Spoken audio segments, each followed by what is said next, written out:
بڕیاری پاشەکەوتی موچە لە هەرێمی کوردستاندا هەڵدەگیرێت.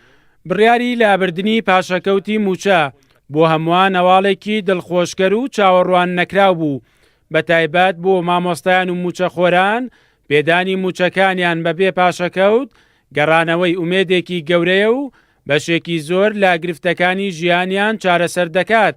موچەخۆران هەرێمی کوردستان پاش بڕیاری لابردنی پاشەکەوت چاویان لە دانەوەی ئەو موچانەشە کە لە ماوەی ساڵانی قەیرانی دارایی کەوتووەتە لای حکومەتی هەرێمی کوردستان.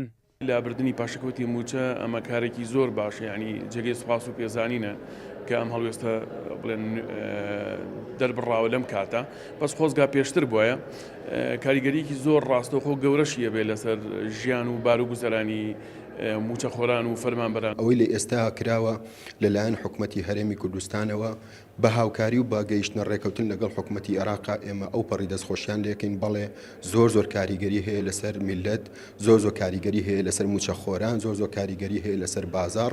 بڕیارێکی باشە و میلەت ئێستا دڵخۆشە پێی بازار جوڵەیەکی تێکەوتووە. هەواڵەکە تا ڕادێ دڵخۆشکەرە، بەڵام دڵخۆشکرد ئەوەیە لەوە زیاتر ئەوەیە میکانیزمێ ڕێگایەگە بێت کە بتوانین موچە فەوتاوەکان بگەڕینەوە، لەبەر ئەگەر بگری هەر فەرمانبەرێک هەر مامۆستایەک بڕێکی زۆر موچەی لە لای حکوومەت ماوە، ئایا ئەوە چۆن ئەگەڕێنیتەوە؟ حکوومەت چ میکانیزمێکی هەیە؟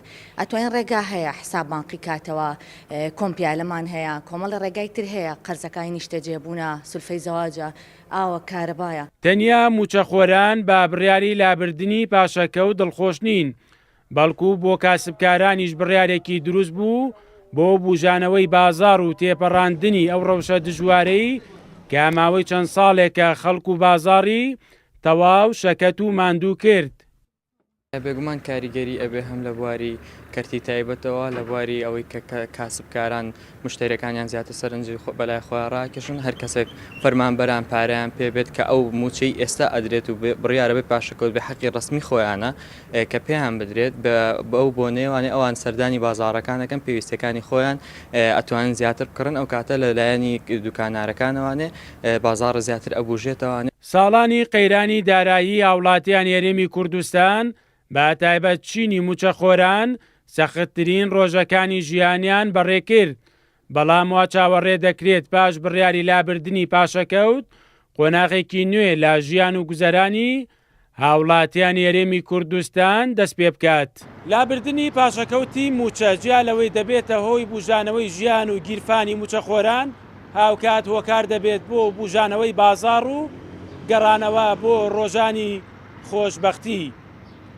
مەریوانە بڵا، کورسات نیوز، سلێمانی.